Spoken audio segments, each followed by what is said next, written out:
Je me souviens encore de ce jour. Un après-midi où tout semblait parfait, dans une villa luxueuse entourée de silence. Le soleil caressait les vitres immaculées, et le parfum des fleurs du jardin se mêlait à l'odeur du savon. Moi, Clara, femme de ménage depuis 10 ans dans cette maison, je pensais vivre une journée ordinaire. Mais ce jour-là, tout a changé.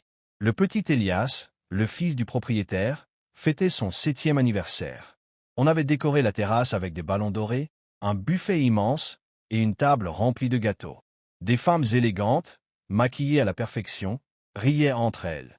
Elles étaient toutes là pour impressionner le père d'Elias, M. Gabriel Morel, un homme riche, puissant et veuf depuis 3 ans. Moi, je passais inaperçu. Avec ma robe bleue de service et mes gants jaunes, je nettoyais silencieusement les verres et ramassais les papiers tombés au sol. Je ne faisais que mon travail. J'avais appris à ne pas exister aux yeux des riches. Mais tout a basculé quand Elias est venu vers moi. Il portait un petit costume noir, une cravate parfaitement nouée, et ce regard fier, presque arrogant, qu'il tenait de son père. Il s'est arrêté juste devant moi, alors que je venais de renverser accidentellement un verre de jus sur le carrelage blanc. « Toi » a-t-il crié d'une voix aiguë. « Tu es bête ou quoi ?» Tout le monde s'est tourné vers nous. Le silence est tombé d'un coup. Je me suis figé, le cœur battant. « Tu ne sais même pas nettoyer. » A-t-il continué en pointant son petit doigt vers moi. J'ai baissé les yeux, honteuse. « Je suis désolé, jeune monsieur, je vais tout de suite. » Mais il m'a coupé. « Papa, pourquoi tu gardes cette femme? Elle est maladroite. Elle ne mérite pas d'être ici. » Autour, les invités ont échangé des sourires moqueurs. L'une d'elles a murmuré. « Eh bien, même son fils sait reconnaître les incompétents. » Je voulais disparaître. Mais Gabriel, le père, ne disait rien. Il regardait la scène, froidement, les bras croisés. Je tremblais. Puis, sans que je comprenne pourquoi, Elias a fait quelque chose d'encore plus humiliant. Il a pris une serviette et l'a jetée à mes pieds. « Nettoie. C'est ton travail? » « Non. » J'ai senti mes yeux se remplir de larmes. J'ai voulu garder ma dignité, mais autour, tous riaient doucement. Je me suis agenouillé, en silence, pour essuyer le jus au sol. C'est à ce moment-là que j'ai entendu une voix grave. « Elias, arrête immédiatement. » C'était son père. Il s'est approché lentement, sans colère, mais avec un regard que je n'oublierai jamais. « Excuse-toi, tout de suite. » « Mais papa, c'est juste une servante. » « Non, c'est une femme. Et elle mérite le respect. » Le silence s'est fait total. Les rires se sont éteints. Elias a baissé la tête, confus.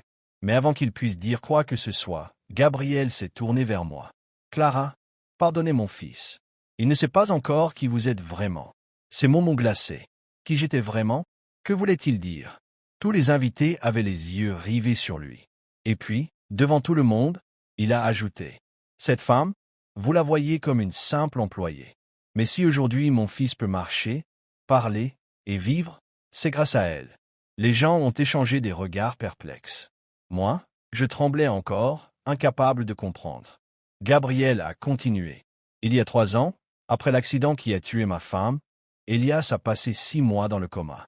Aucun médecin ne croyait à sa guérison. Mais Clara, cette femme, venait chaque jour à l'hôpital, même sans être payée.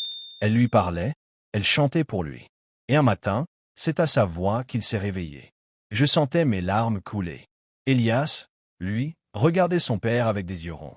« C'est vrai ?» Gabriel a hoché la tête. « Oui, mon fils. Elle t'aimait déjà avant même que tu t'en rendes compte. » Un murmure a parcouru la foule. Les femmes élégantes baissaient les yeux, gênées. Gabriel s'est approché de moi, et pour la première fois, il m'a regardé non comme une employée, mais comme une personne. « Clara, je ne vous ai jamais remercié comme il se doit.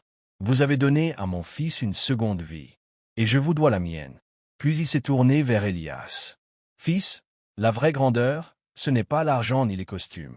C'est la façon dont tu traites les autres, même ceux que le monde ignore. » Le petit garçon a couru vers moi. Il m'a serré dans ses bras. « Pardon, Madame Clara. Je ne savais pas. Je suis désolé. » Je l'ai serré contre moi, incapable de parler.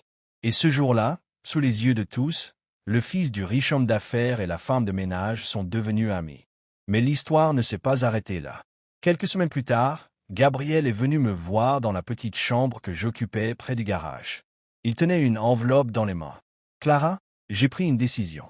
Vous méritez mieux qu'une vie à nettoyer les traces des autres. J'ai ouvert l'enveloppe, c'était un dossier. Un contrat.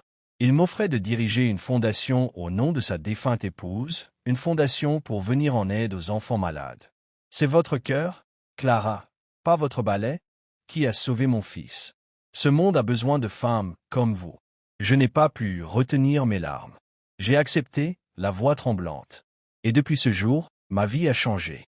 Aujourd'hui, chaque fois que je vois Elias, devenu adolescent, il me serre dans ses bras comme une mère. Il dit souvent, « Papa m'a appris les affaires. Mais c'est toi, Clara, qui m'as appris la valeur des gens. » Et moi, je souris. Parce que je sais que, parfois, la vie te met à genoux. Juste pour que tu apprennes à te relever encore plus fort. Les mois ont passé, et ma nouvelle vie semblait irréelle. Je n'étais plus la femme de ménage. Je devenais peu à peu la directrice de la Fondation Étoile de Vie, une organisation créée en mémoire de la femme de Gabriel, destinée à soutenir les enfants hospitalisés et leurs familles. Le premier jour où j'ai franchi les portes du bureau, je tremblais autant que le jour où j'avais commencé à travailler dans cette maison. Sauf que cette fois, j'avais une clé. Une clé avec mon nom gravé dessus, Clara Morel, directrice de la Fondation. Ce nom me serrait le cœur. Pas parce que j'étais fier, mais parce que je me souvenais du chemin parcouru. Des années de silence, des moqueries, des humiliations, des heures à genoux sur le carrelage froid, les mains couvertes de déterge. Et aujourd'hui, je pouvais enfin utiliser ces mêmes mains pour aider, pour soigner, pour redonner espoir. Gabriel, lui, était souvent à mes côtés. Il m'apprenait les bases de la gestion, de la communication et du monde des affaires. Mais ce que je découvrais surtout, c'était un homme profondément blessé, rongé par la culpabilité. Une nuit, alors qu'on préparait une collecte de fonds, il m'a confié. « Clara, tu sais pourquoi j'étais si froid, si distant autrefois? Parce que je me détestais.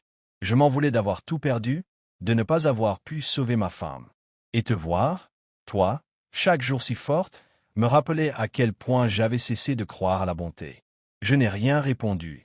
Je lui ai simplement posé ma main sur l'épaule.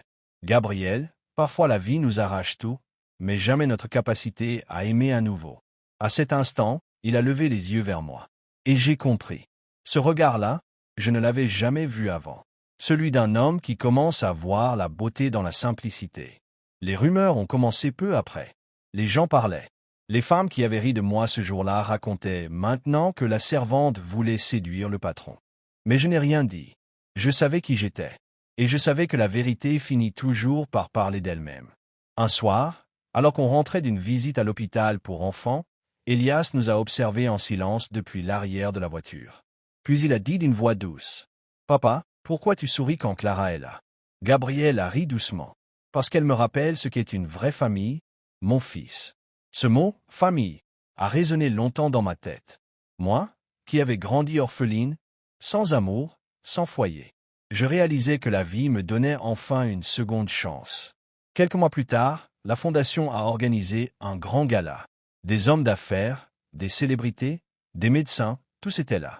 Mais au lieu de discours pompeux, j'ai simplement pris le micro et dit « Il fut un temps où j'étais invisible, où on riait de moi parce que je portais un tablier. Mais ce jour-là, un petit garçon m'a humilié sans savoir que j'avais déjà pleuré toutes mes larmes. Et c'est cet enfant-là, aujourd'hui, qui me donne la force d'aider d'autres vies. Parce que la grandeur ne se mesure pas à la fortune, mais à la compassion. » La salle entière s'est levée pour applaudir. Et au fond, Gabriel me regardait, les yeux humides. Je savais que plus rien ne serait comme avant. Ce soir-là, après l'événement, il m'a raccompagné. Sur le perron, sous la lumière douce des lampadaires, il m'a pris les mains et a murmuré. « Tu as transformé ma maison en foyer, Clara, et ma douleur en espoir. » Il a marqué une pause, le souffle court. « Je ne veux plus que tu travailles pour moi. Je veux que tu marches à mes côtés. » Mon cœur s'est arrêté. Je ne savais pas quoi répondre. « Gabriel, je ne suis pas de ton monde. Alors, c'est mon monde qui changera pour toi. » Et pour la première fois depuis des années, j'ai senti mes larmes couler non pas de honte, mais de bonheur. Les jours suivants ont été un tourbillon. Les journaux ont parlé de l'histoire improbable entre un riche homme d'affaires et son ancien employé. Mais moi, je m'en moquais. Parce que derrière ces mots, il y avait une vérité que peu comprenaient. La bonté attire la lumière, même dans les endroits les plus sombres. Un an plus tard, Gabriel et moi, nous sommes mariés. Elias tenait l'alliance, fier, ému. Et lorsqu'il m'a appelé maman pour la première fois devant tout le monde, je n'ai pas pu retenir mes larmes. Depuis, la Fondation aide chaque année des centaines d'enfants. Et chaque fois qu'un parent désespéré me remercie, je repense à cette scène du passé. Ce petit garçon en costume noir, son doigt pointé sur moi, et les rires autour. S'il savait seulement que cette humiliation était la graine d'un miracle.